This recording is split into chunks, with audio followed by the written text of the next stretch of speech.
The following is a conversation with Danielle Farage.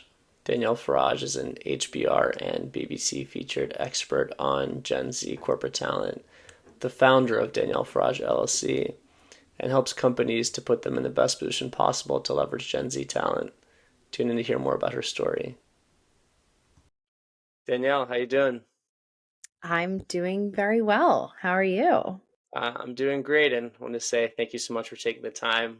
You're doing a lot of really cool work, especially given the current time and a lot of fun topics we're going to get into. But just to get started, can you speak a little about your background story? Totally. So, first of all, we're named twins, which is fun. Yep. And yeah, I'm originally from New York, Upper West Side. I went to Jewish school growing up, so I know Hebrew and English, and there was a lot of, learning like critical thinking and a lot of heart in how I learned growing up. I loved that. And I went to USC for college. Hmm. When I got there, I was very much unsure and undecided on what I wanted to study. I went in as a psych major, didn't shift too far from psych, but I ended up actually studying social sciences with a psych emphasis, so taking more psych classes and minoring in media, economics, and entrepreneurship. So I wanted to be sort of this interdisciplinary person who could talk to anyone about anything. And the reason why is because my older siblings both had graduated from USC earlier than me, Hmm. and they both got jobs in more corporate, traditional settings. And Yep. I noticed that like they just didn't seem the happiest that they could be. And I wanted to not be that way. I wanted to have like a fulfilling life. It's the exact reason, why I think a lot of people choose not to go become a doctor or not, be a lawyer or whatever, like do more school because like you want to enjoy your 20s. You want to, not spend your entire day reading. So I was very much focused on like how I wanted to spend my time and what I wanted to spend it on and who I wanted to spend it with, like Hmm. very early on. So anyway, I noticed that like probably a big reason why people were miserable in their jobs is because leadership doesn't really understand them or even like seek to understand them in order to create a workplace that's like a good environment, a positive environment. And so I did everything in my power to, sort of find that for myself. And when I graduated, it was actually during the pandemic. So thank Hmm. you for that. Yep. And I found myself in a toxic workplace. So it just goes to show, even if you try to avoid it, it can literally happen to anyone. And I'm happy to talk more about like what that looks like for anyone who like doesn't know what that looks like, but actually like I think there's a study that said like 20% of people go through a toxic workplace environment or have gone through one. And I became super depressed. I was still finishing up classes. I was living at home, which was not fun. I didn't get to graduate in the same way my siblings did. And I was at a very low point, which is when I sort of did a 180 and I did a Benjamin Franklin list and I said, okay, at the top of, my cons of staying at my job was my mental health deteriorating even more. And at the top of my pros list of leaving was my mental health improving. And I chose to leave. And about 3 weeks later, found a job at a great company where I was so aligned with the mission. I really saw, you know, myself also being led by the right leaders. And it was amazing. I was so happy.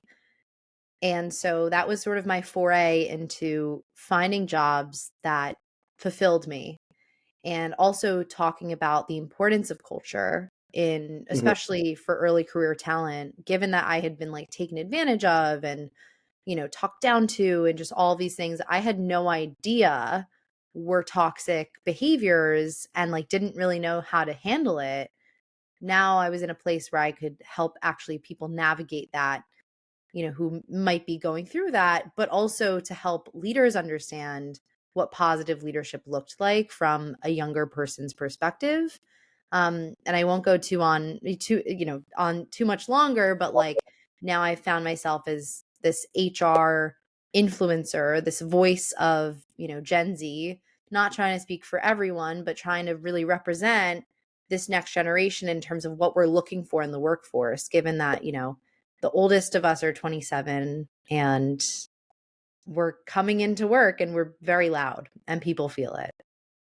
Yep, I think that was a great background, and I really like the last part there where you said you're trying to, while everyone in Gen Z may be different, you're trying to be kind of the voice of, I don't, sorry if you don't like this term, but the voice of reason or kind of the voice of connection. So I think it's a great way of looking at it.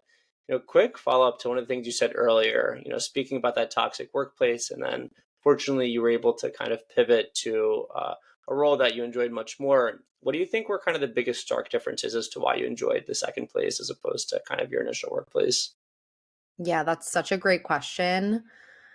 I think that one of the biggest differences, and today, I don't know if you have like this a similar thing, but whenever I'm approaching a job opportunity, I have my non-negotiables, right? Hmm. Like maybe a list of like 3 to 5 things that I for sure want in my next role. And a lot of the time that'll be informed by what you don't want. Hmm. And also, those things can change over time. So when I got my last job, which was at a Y Combinator backed startup in the HR tech space, I really prioritized wanting to travel, wanting to see the world and like do it on a company budget, right? And so that was really one of my non negotiables. And now, if I were to look for a job today, it's like, it's probably going to be more consistency that I'm desiring, right? And so having like this list of non-negotiables. And so given that, at the time with where I was at in that more negative space, I was really looking for someone to guide me and someone to like care and be what's the right word? Like invested in my growth and in my future and who As a saw my mentor. potential. Yeah. Hmm. Yeah, and I think that when I got to that next company, you know, one of the first things my boss did was sit down with me and ask me, "Hey, come up with a list of one 5 to 10 things that you want to improve on or you want to learn in the next 6 months, and we're going to review it in 3 months, or once you do that, then we'll go through and we'll create an action plan for every single one, and then in 3 months we'll review it and see where your progress is and see if any of these goals have changed." And we actually did that, right? And I actually carried through with sort of at least most of those things on that list, and the accountability was also there, and so I felt like I was really cared for versus other experiences where a company I was at got acquired and I didn't meet my boss for 3 weeks, like one on one, Yeah. which was crazy. And so that level of personal touch, and care, I think is still very important to me. Got it. A lot of these companies go through exits and they go from these like fun collaborative spaces to just another kind of addition to the corporate machine that works. So, fortunately, that happens sometimes, but can definitely understand where you're coming from. Quick follow up I wanted to ask on that because I think I know I had a kind of a prepared thing or questions I wanted to say, but you're so good at bringing up stuff. And I think this is something that you'll be interested in as well. But in my opinion, my unprofessional, humble opinion, I think that Gen Z or kind of the younger generation gets a bad rep for being lazy or kind of not wanting to work. When in reality, I think most people, I think it's a twisted view because I think most people want to work. Most people want to add value. I think the challenge is finding, matching opportunities where people feel valued and, opportunities where they want to add value. So is there anything that you think that employers could do to kind of find people or kind of advertise more specifically what their job is, more so that Gen Z knows what they're getting into as opposed to the bait and switch that we know right now is early career recruiting for a lot of college kids? Yeah. Oh my gosh, you bring up such a good point. And I was talking about this the other day. So I'll backtrack. I have Sure. this friend of mine, and her name is Shireen. And right now we're actually talking about collaborating on some research, but she did research independently. And basically, she does research about Gen Z. And it was so interesting because going through her new report, one of the facts is that I think it's somewhere around 8 and 10 Gen Zers Mm-hmm. who've, who are sold on one thing and are given another, right? Like the experience that they're sold on is not what they received. So 80% of Gen Zs believe but that's okay to leave a company because of that. And Mm-hmm. I would assume that other generations don't feel the same way. And that's just like an assumption, but like I just think that 88 out of 10 people who come to an organization where it's not what they were sold on are keen to leave. And I think that's so valid, right? It's like, let me sell you, it's kind of what was that music festival that The Fire happened? Festival. The Fire Fire Festival. Festival. It's such a good example for like exactly what's happening with Gen Zers and these organizations. Like, oh, okay. Plus, we're not really being prepared for the workforce, right? Like 75% of us don't really feel equipped to enter the workforce. And I felt that immensely, especially going into, from college to a toxic workplace virtually. Mm-hmm. That was really hard. And so given that, like, I just find it I think that what organizations can do is to really get a picture of like, okay, what is the experience that we're selling? And like what is the experience that is actually delivered? And like getting clear on, when you're onboarding someone, having regular check-ins of how much of what we promised you do you feel like we've committed to, right? Having like personal accountability to even ask the questions. Mm-hmm. And also, like, I say this all the time and to a few clients in the past, like, I think that one of the most overlooked and underutilized groups of people is mothers or women who are re-entering the workforce because Mm-hmm. they're great managers. They're great managers. They're great leaders of young people because they have a huge amount of empathy. Not to say that other people don't, but I think that specifically, right, like mothers who are re-entering the workforce, like that is such a great segment, right? Like young professionals for them to be able to coach and mentor and like take care of and pour into. And so, like, thinking of these sort of maybe out of the box ideas or concepts or programs to help make that early talent experience better or like enhance it in some way, have accountability for like what it actually looks like or what the experience is, I think is something that organizations could do much better and would help with retention and like lower potentially attrition, which is the rate at which people leave.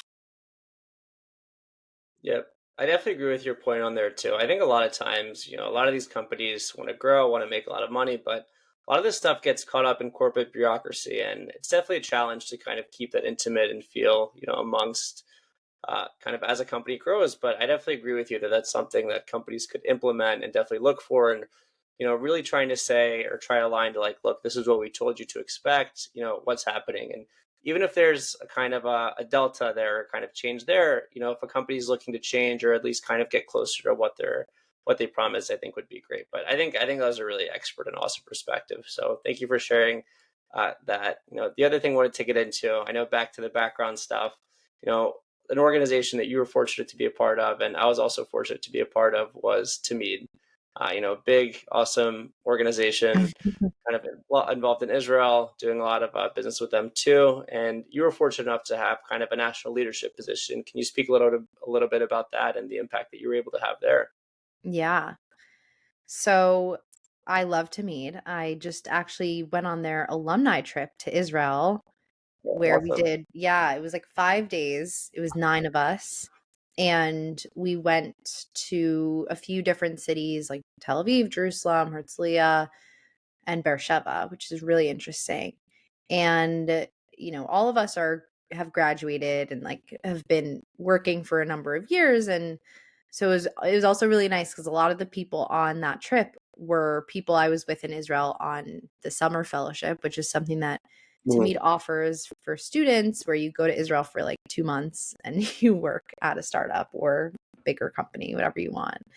So anyway, yeah, to meet is great. I got involved as a freshman. Actually, something that many people don't know about me is that I was a spring admit at USC, which means that I started in the spring semester of freshman year. And essentially, and like I think a lot more colleges are doing it now because there's just like so many people going to school that you and not much housing, and sometimes schools get like overrun with that. And so anyway, I started my spring semester and I was looking for ways to like get involved on campus right on the outset. Greek life stuff, recruiting, for Greek life started in the fall. So I couldn't rush. And Tamid seemed like a great option to me because it was like this club that attracted like-minded people who cared about an economy outside of their own. And that was interesting to Mm-hmm. me. And I think it was a place where I was able to like experiment with marketing, which was something that fell into sort of my line of study, which was psych-ish at the time, and to like practice my skills and be like, okay, like can I actually do marketing? Like what does it actually take to do this?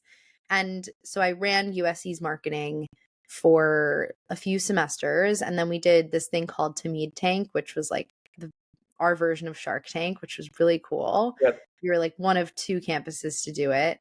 And then I went to Israel and did the summer fellowship, which was awesome. And while I was on the summer fellowship, they had the applications for the national board go out. And personally, like, marketing was my thing. And I spoke to the former head of brand and the former head of marketing, and they were consolidating the role. So at the end of the day, it actually became really overwhelming. Like, I'm gonna be straight. It was like really a lot. I was How's it look? Like, managing. you get Yeah. overwhelmed, like, why? Yeah, totally. And it was a challenge, which was, I was like ready for a challenge. So it was good. I ended up doing it for like a total of around like 7 months, maybe 8 months, through the summer and then my first semester of junior year. And then when I went abroad, I was in Hong Kong, so it kind of became really tough to like run a team. So that one semester I ran marketing and brand by myself, which usually you have like a team of people helping you. But I think what it taught me was like that I could. It was a big lesson in, okay, this is a huge challenge. I was in charge of our national fundraising campaign. So fundraising for Tamid for the entire year. And there were things in place that had been established prior to me getting there. So that it wasn't like I was starting from scratch, but it was also like updating the, interviews for how we get people into the club and making sure the different, like the new chapters at different campuses all had mar- marketing materials and the right websites and the right branding and updated everything. And so just keeping things uniform. I learned how to work with students, which was a very hard thing. But I think it just, yeah, it just taught me that like I could challenge myself. It was uncomfortable. And I learned a lot along the way. I really like how you put that earlier, and something that you mentioned. You kind of openly said you were overwhelmed, and I think a lot of times there's this misconception that people have to be, always have this kind of strong face or strong front. Everything's always going well, and hopefully everything always does go well. But in reality, people get overwhelmed, and I think what you did there, and maybe what people or leaders could do in the future, and would love to hear your thoughts around this, is really be a little more empathetic or be a little more open about their struggles. Because I think ultimately when people feel a little more connected to their workplace, to their managers, to their bosses, whoever it may be, kind of it almost, the stress goes down a bit. People are able to connect a little bit more, and kind of productivity is able to go up a bit. So that's just my 2 cents on that. Yeah, 100%. And also like asking for help can look like different things, right? You could ask your network for help through Instagram and like your stories. I do that sometimes with like my private stories too. You could do it on LinkedIn. You could, right? Social media is a great tool, but you could also do it within your network in different ways. I talk a lot about this concept called friendships, which I came up with. And basically, it's a mutually beneficial, authentic, and vulnerable relationship between two people. You and me, Daniel, we're friend tours, right? Yeah, I'm gonna learn some stuff from you about podcasting, and maybe you'll learn some stuff from me about, I don't know, thought partnership and for sure. fulfilling careers and lives, right? Like, so like that's cool. And one of the things that, I really love about that idea is like we're constantly learning from each other, right? Like the world is it's just moving too fast to not. And so the concept is, right, like you could be friend tours with anyone. And it Hmm. kind of lowers this barrier to entry that I feel, and like certainly pressure that I feel around mentorship. Or a lot of people like to talk about reverse mentorship. Because I think when you think about mentorship, it's like there's sort of this pressure that comes with it of like, oh, how long is this going to happen for? And like, what's the dynamic between us, the two people, and whose job is it to like schedule calls, and like whose job is it to respond in what way? And there's just kind of like a lot of planning that has to happen, um or more planning than just an authentic human connection. Hmm. um and so yeah, and I think that another form of help that I've received, that I've sought out, has been mindset coaching. And so when I took my job, that the last job that I had as the director of marketing for a Y Combinator back startup, I was like out of my mind. I was kind of like, wait, what makes me think that I can do this? Hmm. Similar to the Tamid thing, right, with the national brand. And I was in a moment of, oh my gosh, should I take this opportunity, or should I take the easy option and like go with the company that's getting acquired, and like stay in my role and maybe be a little bit pigeonholed into like the events marketing.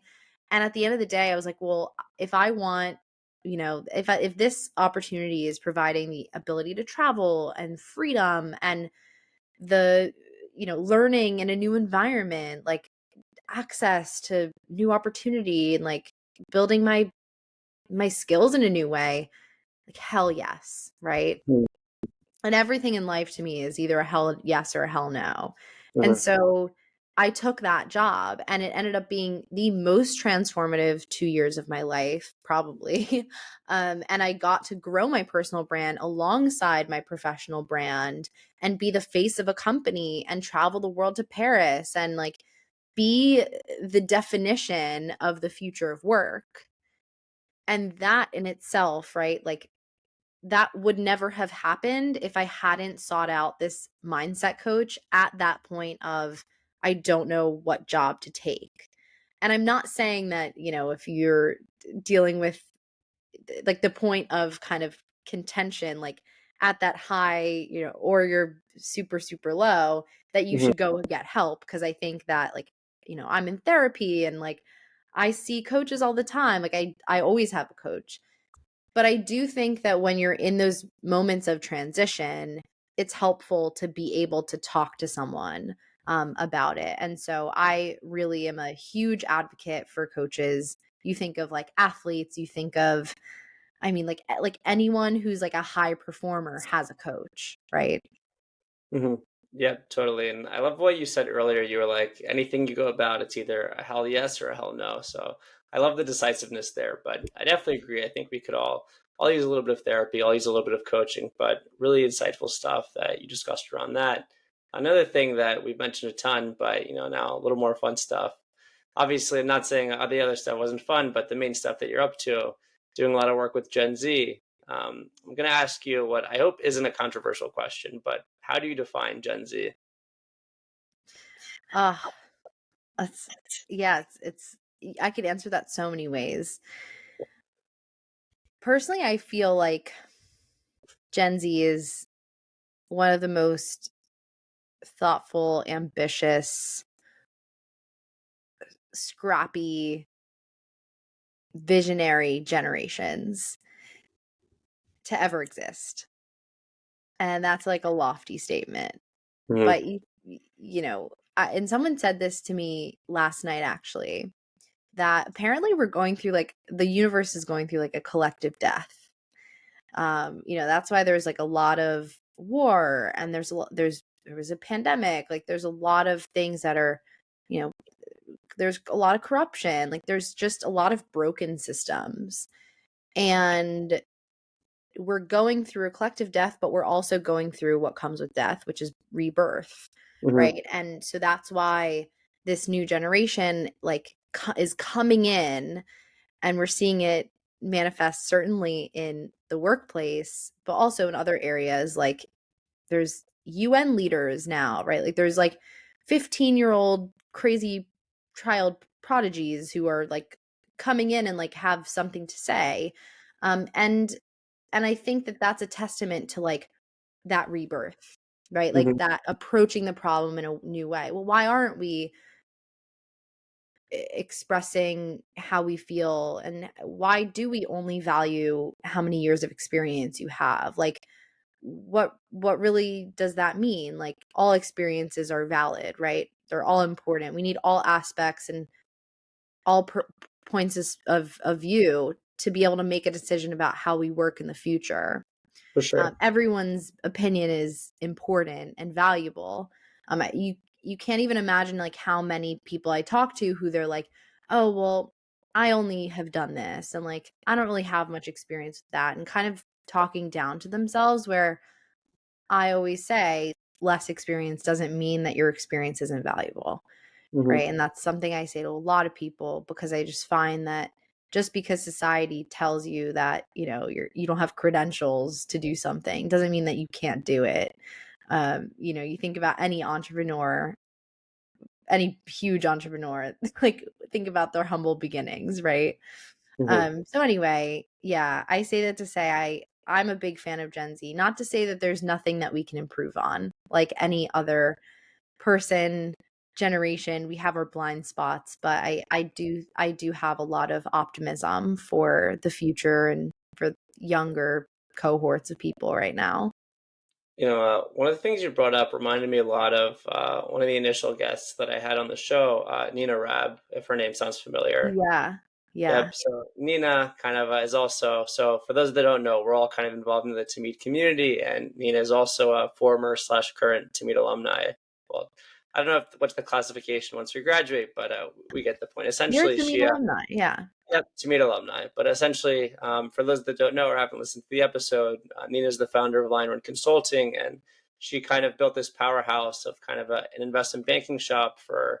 I know she doesn't like me, doesn't love using that term. So Nina, if you're listening, apologies. But essentially, advises a lot of startups on transactions. And one of the things that you said on the show that really resonated was that the way she approaches a lot of issues is that anything could be learned. If there's something she doesn't know, she doesn't approach it with like, oh, I don't know how to do this. Like, might as well not do it. She approaches it with a very, okay, I don't know this now, but I can learn it and then I can figure it out and apply it to my clients in the future. So, similar to that note, I definitely think that Gen Z has an attitude. While we're not experts, I think a lot of people are hungry for knowledge, hungry to learn, but definitely hungry to be valued in the workplace. So, I think, it's definitely beautiful things you bring up. And, it's a great transition to the next thing I wanted to ask, which is, I know you studied psychology and were involved in a lot of marketing, as you mentioned with Tamid and some of the roles that you had. What ultimately led you to becoming an expert within Gen Z? Yeah. Honestly, just like reading a lot. Read a lot of reading, a lot of talking to my friends about like their own experiences and reflecting on my own. When I say the word expert, it's also, it's like, what does expert really mean, right? And f- so you said like you can become an expert on anything, you can learn anything. And I think when you take the time to literally live your life and be thinking about one specific problem like all the time basically, and like engaging people in conversations all the time about what they think about X topic, right? Defending X topic, like arguing your points and starting conversations is huge as well, right? Like listening to what other people have to say and their perspectives and their problems, their challenges, and being like that open ear to listen. That's really what an expert is, Hmm. right? You don't have to go to school to become an expert in business. you can also start a business to become an expert in business. That's how, most people will tell you, like, you don't have to go to business school, just start a business, right? And so when I say the word expert, it's like, yeah, I'm an expert because this is what I eat, live, and breathe, is like talking and researching and reading reports about how Gen Z is being received. And Assessment. yeah. And like if you read the paper and like read the media, a lot of the stories are like about Gen Z, but not a lot of them are with Gen Z. And that was a huge thing that I felt like needed to be fixed. And, if you go on my website, like I've been quoted in BBC and Harvard Business Review and New York Post, like in all these, and every month I'm getting quoted in a new one. Not because it's like, this egotistical thing, like, oh, let me get into every paper I can, right? And like get legitimized. Of course, there's an element of like legitimacy, right? But there's also, it's mostly around, let me give this generation the proper voice and the proper opportunity to be a part of the conversation. Mhm. Because that's fair, right? That's fair. Um so yeah, I don't know if I answered your question, No, but I think yeah. I think that was a great way of getting into it because I think a lot of times, and I think even people who are experts, and I forget if I heard this on another podcast, but even like the geniuses of the world, a lot of them, this isn't like perfectly aligning, but a lot of them also feel like they have imposter syndrome. Like, you'll have people that create breakthroughs in science and medicine. They're like, oh, I don't know, like why this happened to me or whatnot. Or, from the outside point of view that we like look at them as like these biblical or crazy figures. But I think that the way that I would relate that is, obviously there are people who are very knowledgeable, but I ultimately think the way I would define expert, and I would love to know your thoughts on this, is someone that knows a lot about a certain subject, but is hungry to keep learning about that subject and knows that, it's very unlikely that that person will probably know everything within a lifetime, but is just going to do everything to keep learning and keep getting better. Beautifully said. And actually there's a very famous psychologist who I just met at a conference that was hosted by GE. Her name is Carol Dweck. Mm. And when I was in between this time of like, I had just left my job in 2020, the toxic one, and I found this new one. And I was like figuring out, like, okay, I just had this crazy juxtaposition of these two experiences, night and day. What does it mean? Like, why did it happen? Right. And I picked up this book called Growth Mindset by Carol Dweck. And in it, probably within the first chapter, maybe even the introduction, I read this line that absolutely changed my life. And this line is, people ask me all the time, how did you become an author? And I say to them, I didn't just wake up one day and like decide I was an author, right? I woke up one day and decided I'm going to become an author. And so what did I do? I began talking to people and interviewing people and learning information about the topic. And then I became an author. And so it's much less about the proclamation, but it's more about the journey. And the growth mindset that has to happen is really this sort of unlocking and fighting against the limiting belief, unlocking the limited belief that like just because you're not something today doesn't mean that you can't become it tomorrow.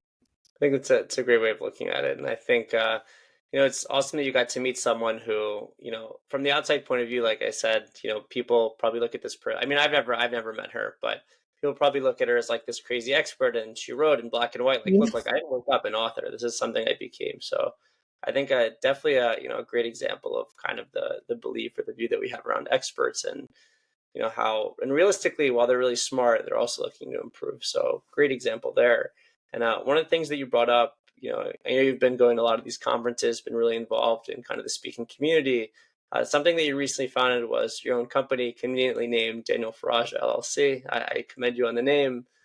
I also, as a side note, that was kind of I did the same thing with my podcast, so definitely no shame in that. But can you speak a little bit about what your company does and the kind of services they look to provide for clients? Yeah.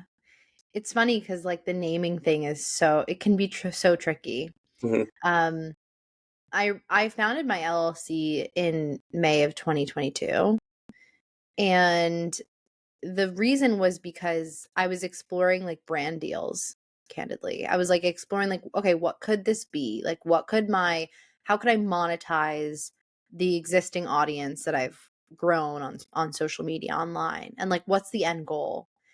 And given that I was at a job that sort of allowed me to have this growing brand, and that, going on podcasts like this, sometimes I would just do it for the brand itself that I was working for, but I would also do it for myself, my own personal brand. And I can talk about the trickiness between that as well. But really at the end of the day, the brand was a way for me to formally recognize that what I built was legitimate, and to run myself as a legitimate business. And so I think it was really more personal. The reason I named it my own company, like my own name, was because it could be whoever I was, right? So I'm a community builder, I'm a marketer, I'm a brand builder, I'm a storyteller, I'm a creative, I'm so many different things. I'm a thought partner to people who are looking to find more fulfillment in work and in life.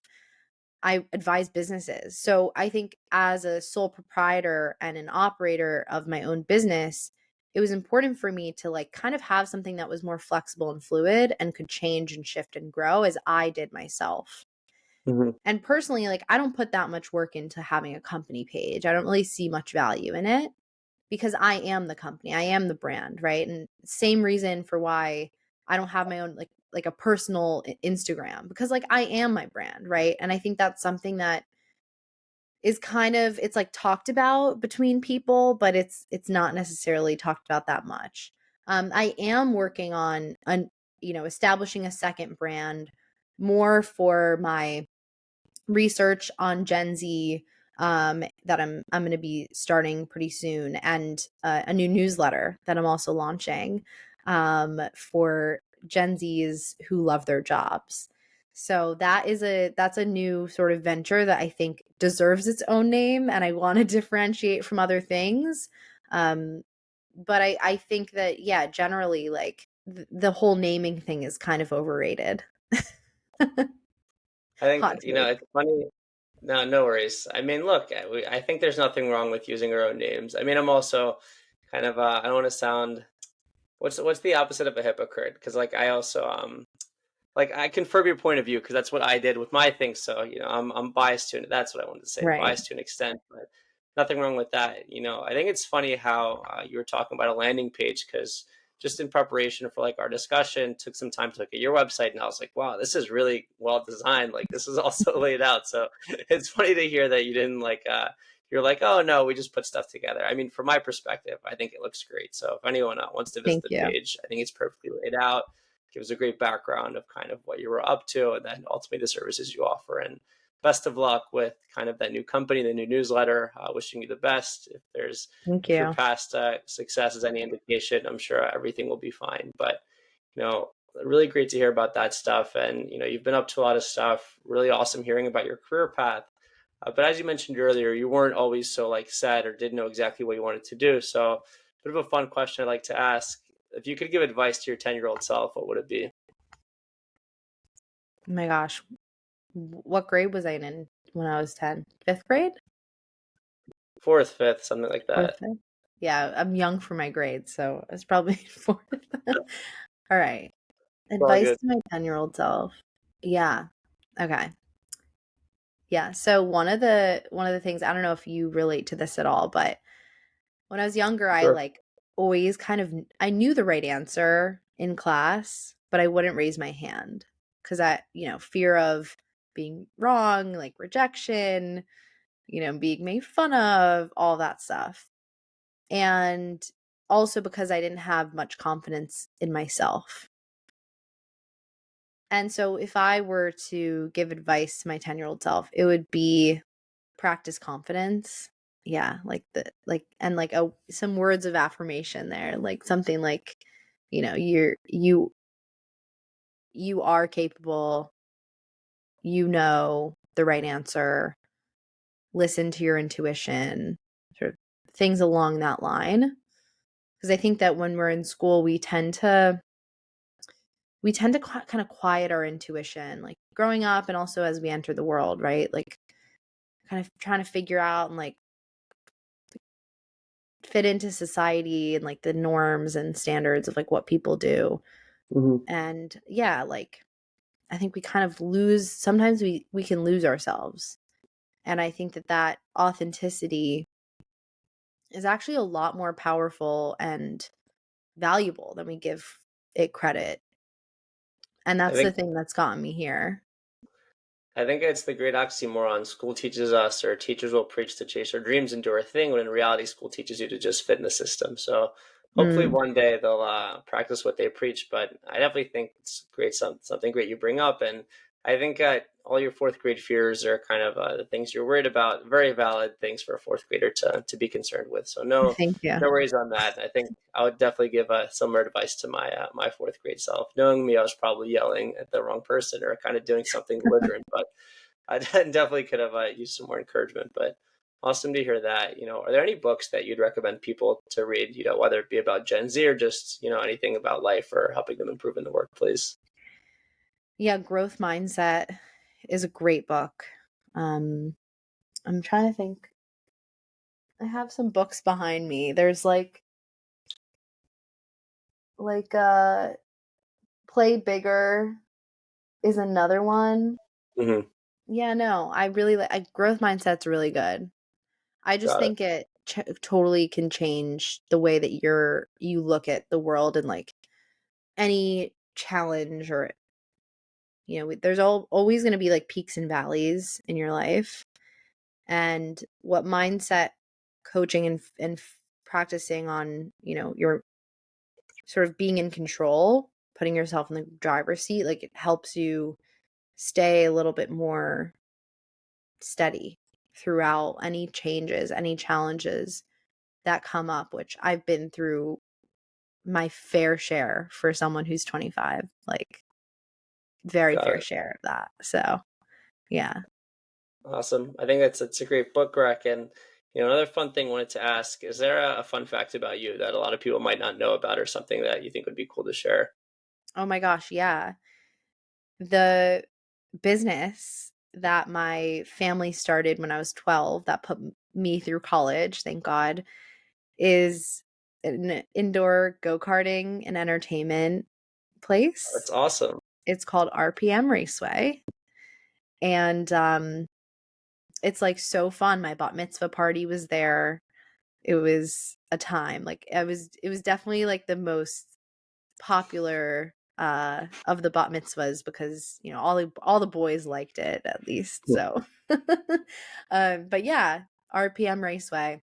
No one would ever think that that's like my family business, but that was actually my fun fact when I would tour college campuses too.